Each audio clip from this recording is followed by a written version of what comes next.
பாருங்க மக்களே, இரவு நேரம் நமக்கு தெரியாமே நித்ரையில் மூழ்கிவிடும். ஆனா அந்த நேரம் தெய்வீக உலகத்துக்கு மிகவும் புனிதமானது. அந்த நேரத்துல ஒரு பகுதி நேரம் இருக்குது. அதுதான் அர்த்த ஜாமம். நள்ளிரவு 12 மணி முதல் 3 மணி வரை இருக்கும் அந்த நேரம்.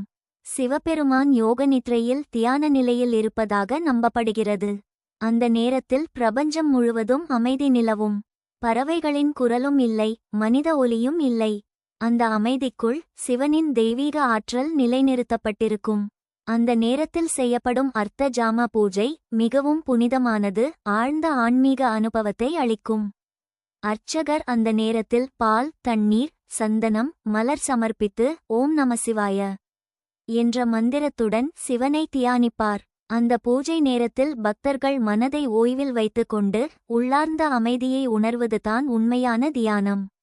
இப்படி அர்த்த ஜாம பூஜை முடிந்ததும் அடுத்து வரும் பூஜை, பள்ளியறை பூஜை.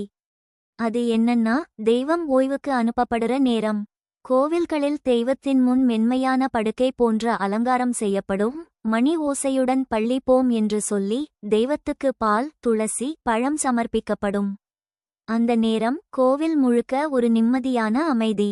தெய்வம் ஓய்வுக்கு செல்கிறது, பிரபஞ்சமும் அமைதியில் திளைக்கிறது.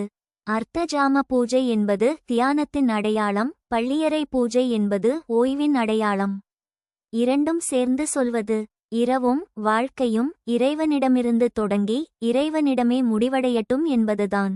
அந்த தெய்வீக உணர்வோடு நாமும் மனதை அமைதியாக்கி சிவபெருமானின் அருளை அனுபவிக்கணும்.